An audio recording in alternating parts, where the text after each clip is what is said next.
மசாலா எல்லாத்தையும் நல்லா வறுத்து அரைச்சி செம்ம டேஸ்டான ஒரு கறி குழம்பு செஞ்சிடலாமா? இதுக்கு தேவையான மசாலா தேங்காய், முந்திரி, மிளகு, சீரகம், சோம்பு, கறிவேப்பிலை, மிளகாய், தனியா, பட்டை, கிராம்பு, ஏலக்காய், கசகசா இது எல்லாத்தையும் வெறுங்கடாயில் சேர்த்து ஸ்டவ்வை லோ ஃப்ளேமில் வச்சுட்டு வாசனை வர வரைக்கும் வறுத்து ஆற வச்சுக்கோங்க. இப்போ அதே கடாயிலே கொஞ்சமாக எண்ணெய் ஊற்றிட்டு 2 பல்லாரி வெங்காயத்தை வெட்டி நல்லா வதக்கிக்கோங்க. இதையும் நல்லா ஆற வச்சுக்கோங்க. இப்போ ஒரு மிக்சி ஜார் எடுத்துக்கோங்க. வதக்கின மசாலாவை அதில் சேர்த்துக்கலாம்.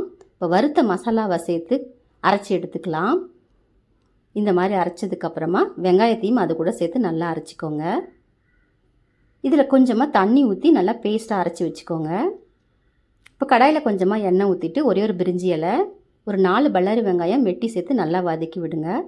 4 தக்காளி பழம், 2 பச்சை மிளகா, கொஞ்சமாக உப்பு, 1 ஸ்பூன் இஞ்சி பூண்டு விழுது சேர்த்து நல்லா வதக்கி விடுங்க. கொஞ்சம் புதினா இலையும் சேர்த்துக்கோங்க. நல்லா குழைய வதக்கினதுக்கப்புறமா இதில் 1/4 டீஸ்பூன் மஞ்சள் தூள், 2 ஸ்பூன் குழம்பு மிளகாய் தூள், 1/4 டீஸ்பூன் கரம் மசாலா சேர்த்துட்டு 1/2 மூடி எலுமிச்சம்பழம், 2 ஸ்பூன் தயிர் சேர்த்து நல்லா வதக்கி விடுங்க.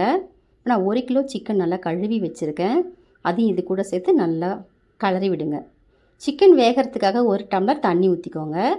ஊற்றிட்டு ஒரு 10 நிமிஷத்துக்கு நல்லா வேகட்டும், மூடி வச்சுடுங்க. ஒரு 10 நிமிஷம் கழித்து பாருங்கள், சிக்கன் நல்லா பொசன்னு வெந்து வந்திருக்கும். இப்போ நம்ம அரைச்சி வச்சுருக்கிற மசாலாவையும் அது கூட சேர்த்துக்கலாம்.